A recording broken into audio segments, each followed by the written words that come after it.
There's an adventure inside all of us. Some of us live for that adventure. Others let it take them someplace new. Your adventure begins here at Wind River Resort and Casino.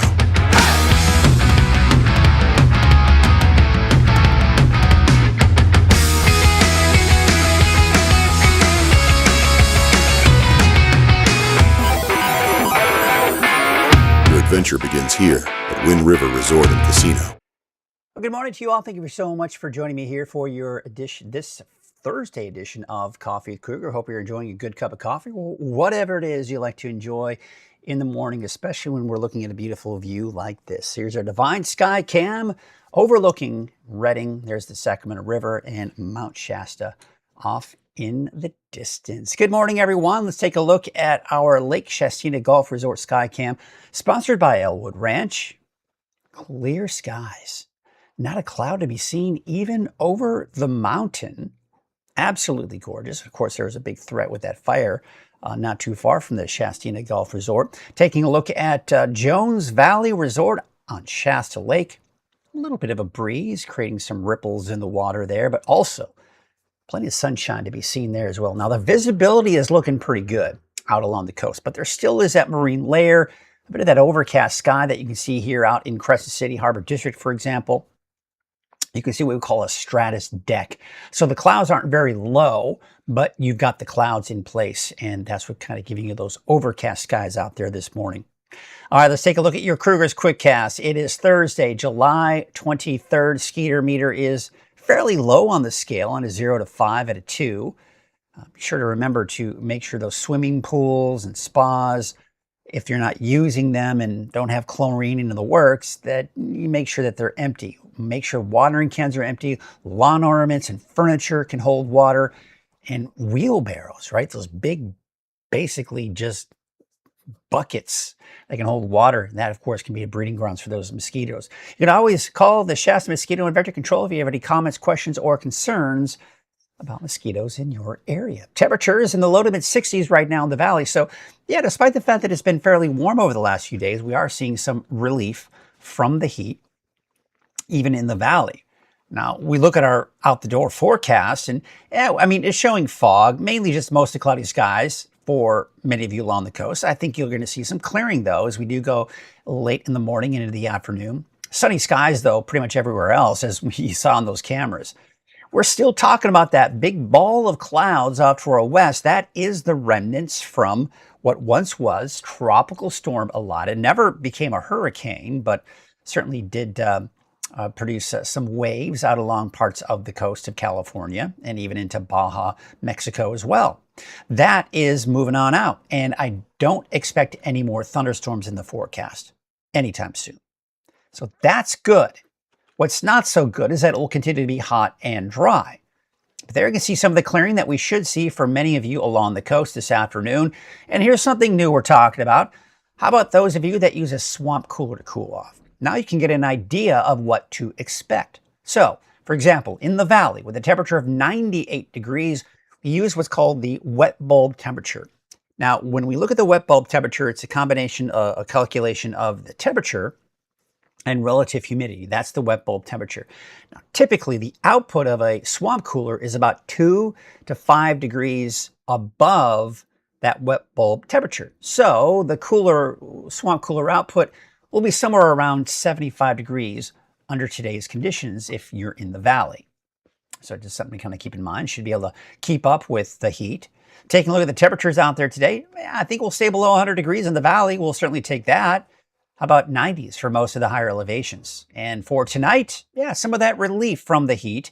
Temperatures low to mid 60s, mainly mid 60s for the valley, and 50s for the higher elevations and for the coast. 7-day outlook. So essentially temperatures around normal, if not just below normal for this time of the year through at least Tuesday of next week. By Wednesday, you'll notice a little temperatures kind of going up a little bit here. I do expect to see a slight increase in those temperatures towards the middle and latter part of next week, not only for the valley, but for many of the inland areas, for the mountains as well. And you'll also notice not a drop of rain to be seen on the forecast, not a lightning strike. Again, we'll take that, but again, hot and dry. Let's take a look at the current fires out there right now. Now, we take a look at the Brook Fire. This is the one that started last weekend. There were initially some evacuation warnings and orders. Good news is we don't have any of those. In fact, it's been a couple of days since then. 502 acres at 95% containment. Take out to the 3-1 Pit Fire, 95% contained as well. You can see some of those fire perimeters. This is looking out at the Loomis Fire at about 95% contained. 50% contained with the 3-6 Wagon Fire. Do note that the forward progress has been stopped, but still only about 50% containment at this point. Twain Fire is at 98% containment at 276 acres. We take you out to the Elephant Fire. Now this one's certainly a bit more significant, right? Because not only are we seeing a bunch of acreage, right? Oh, almost 14,000 acres. But the good news is we are seeing the containment get a little bit higher at about 92%. Now another one that's, I would say, a bigger concern would be the Biscar Fire, because not only are we approaching 70,000 acres, but we're only at about 10% containment. So they are certainly making some ground on this, and a lot of the evacuation orders we've seen the last few days have been downgraded to evacuation warnings, and some of the evacuation warnings have been allowed to expire.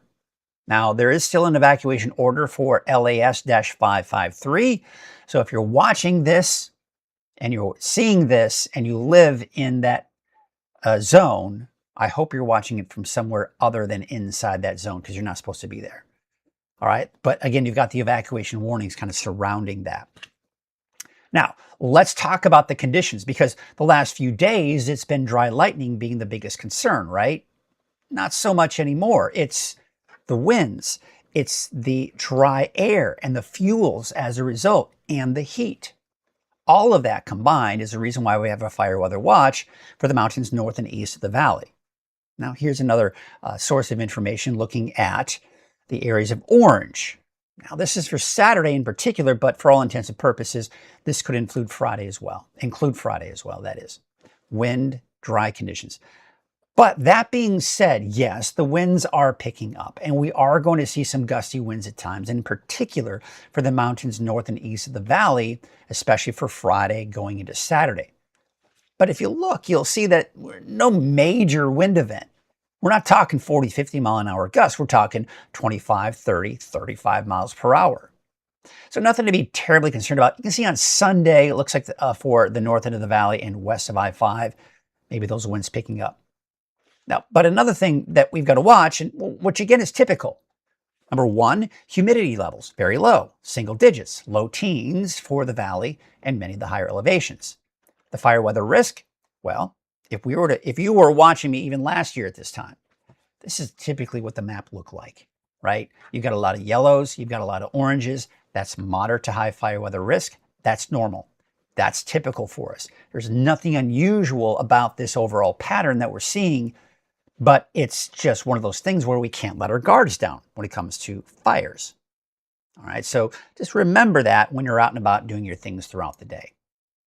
All right, let's go and take a look now at where you can get fire weather information. So after reporting the latest on the current fires, most likely if you're watching this recording, I'm doing it live now if you're watching live, right, at 6:39 in the morning. However, I also put this out after I'm recording it as we speak, and you can watch it throughout the day, throughout the morning, to get the latest on Coffee with Krueger.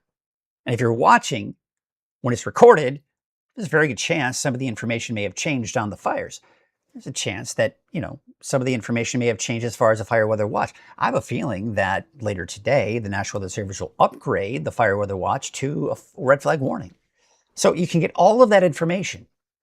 Fires, evacuation warnings, orders, red flag warnings, fire weather watches, any planned power outages, the works, all from weathernorcal.com, and just click on the fire danger section. You can also get that, by the way, from the free Weather NorCal app. All right, we're checking in this morning here with some of our beautiful sky cams. This one, of course, is exclusive to Weather NorCal, thanks to Divine Restaurant and the Divine Sky Cam. Of course, Divine Restaurant has some amazing views like the one you're seeing here. Looking at the Sacramento River. Gorgeous shot there.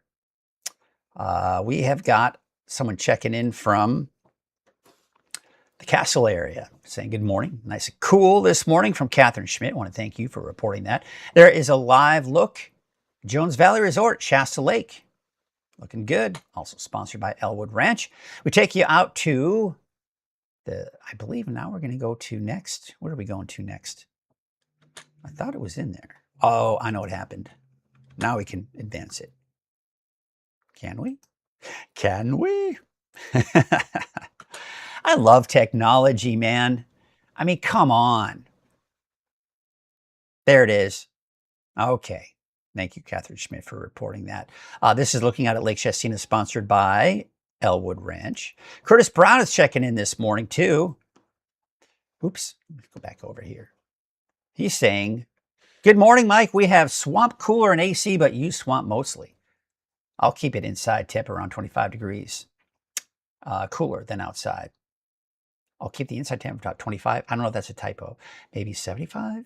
I'm not sure. Anyway, thank you, Curtis. Hope you're having a good morning to you, and hope you're all having a good morning as we take a look at the Lake Chestina Golf Resort Sky Cam.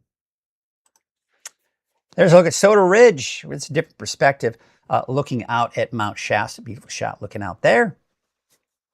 You can see, of course, we got the crystal clear blue skies. I tell you what, it's a bummer. I don't like that, but oh well. That's the way it is. Now we take a look at, this is looking out at Lassen Park. You got sunny skies there, looking pretty nice. Should be a good day to head out to the Volcanic National Park. Looking at Lake Oroville, there's the spillway there. Not much of a spill over, if you will. Main Street, Chico. Looking at, looks like Highway 32 on Main Street, Chico. This is Crescent City.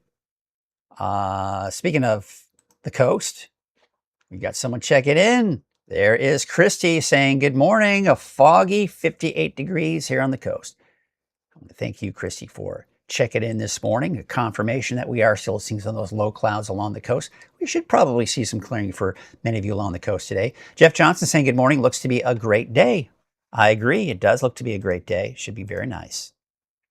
Thank you, Jeff, for checking in. I'm so glad you're having a good start to your day. Let's take a look at some other cameras around the region, if we can. If my technology will work. Will it go? Will it work? Yay! Bald Hill West. Looking out at the, of course, that's that marine layer actually kind of overshooting some of those mountains. And that's why you've got the clouds out in Hoopa Valley this morning, looking from Bald Hill West. Is it going to work? No. No, it's not. Because I want it to work. That's why. You know, when you want things to work, they just don't work for you. But oh well. Fort Jones. There it is. Looking out at Scott Valley. Turning out to be a gorgeous start there. Now, before we kind of get going with everything, we've got another check-in this morning. It's coming in from Tim Moore. Morning, Mike Krueger, Weather NorCal. Hope you're enjoying your vacation. We are going to see your wife, when are we going to see your wife? And you an assignment at that. Well, of course, she is visiting a friend of hers in Southern California. Then she's heading back up to Redding to pick up her friend. They're going to fly down, but not for another week and a half. So yeah, my son and I are here. We're enjoying some time here in Mexico. Of course, my mom lives out here. She's got this beautiful house on the beach in Mexico. This is where we stay. This is where I get my beautiful setup here in the studio. It's like my second home, so it's nice. And the setup I have here, let me tell you, it is very close to the setup I have at my setup in Redding. So there you go. But my wife and a friend of hers will eventually be here. Right around that time, too, Aiden will be flying back home. He wanted to go check out a few things. You know, kind of hard for. He's got friends. He's got things he wants to do. how can I deny him that, right? All right, thank you, Tim, for checking in. Hope you're having a good morning. Hope you're all having a good morning. And, Coffee with Krueger wouldn't be possible without our sponsor, Wind River Resort and Casino. Get ready to laugh until it hurts. The legendary Gary Owen is bringing his unfiltered, unscripted, and wildly hilarious No Hard Feelings tour to the Wind River Event Center Sunday, August 30th. Voted one of the most in-demand touring comedians in the country. This event is sure to make you laugh from the start. Tickets start at just $60 plus fees. For all the details or to snag your tickets, call 1-800-280-YOU-WIN. Your adventure begins here at Wind River Resort and Casino. All right, let's get into that deeper dive forecast. Not a whole lot to dive into, but we are going to be breaking away from the tropical and monsoonal moisture that we've seen to start off the week, with drier conditions working their way into the forecast. We do have elevated fire weather risk. Now, we did see it the last few days because of the potential for dry lightning strikes. But now that we're not seeing any more thunderstorms in the forecast, it's all about the drier air, hot, dry, and breezy at times. Bigger heat near the beginning of August. I'm beginning to see that may not be as big as I initially thought. I was thinking about 110 degrees plus. I think we're going to be approaching 110 degrees at this point. That's later on next week, toward the end of next week, actually. So we look at the temperatures out there right now, and yeah, despite the fact that it's getting warmer, we do have some relief from the heat. I mean, at least we're not in the 70s, right? So the valley's in the low to mid 60s and 40s, 50s for the higher elevations, and right around 60 at the current hour for parts of the coast. So again, I've been talking about this, I'm just calling it kind of the ball of clouds off to our west over the ocean. That's the remnants still of what once was Tropical Storm Elida. That's moving on out. Now, as it shifted to the west, it's bringing the tropical moisture along with it. And the monsoonal moisture is being cut off as well. And that's why we're breaking away from the muggy conditions. We've actually seen a parade of hurricanes over the southern Pacific. I mean, so you start at A, right? A, B, C, D, E, F. Fausto. 6 hurricanes so far this season. They've all just been, and we are officially in El Nino conditions.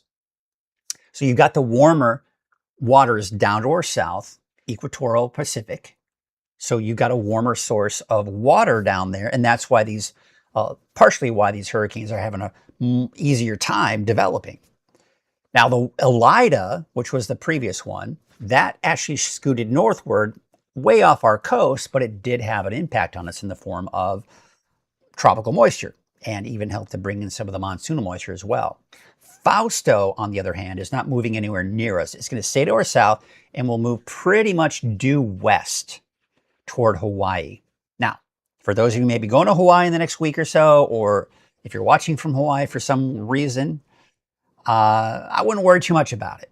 It is going to strengthen a little bit over the next 24, 48 hours, but then by the time it does make its way closer to Hawaii, it will downgrade to a tropical storm.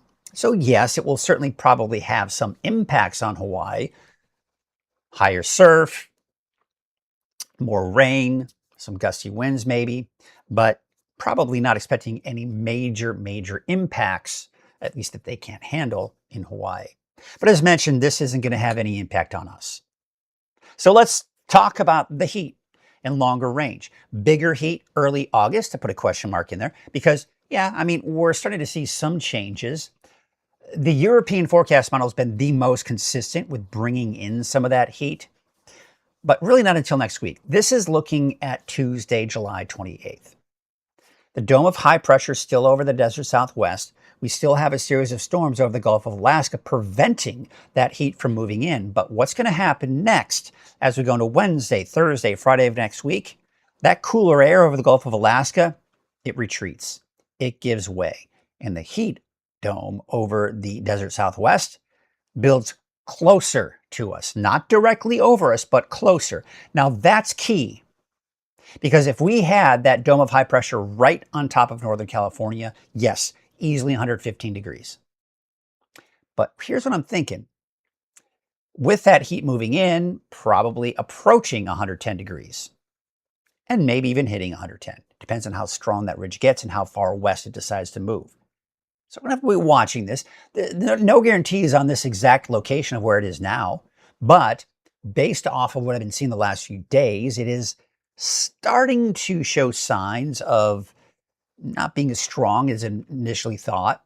And then that cooler air to the north at this point looks to ride over that ridge and break apart at it, and temperatures start to drop again after that. So yeah, we may see a spike in the temperatures, and we're kind of seeing signs of that, right? Towards the end of next week and into that next weekend, upwards of 105 degrees or more for around the Reading area.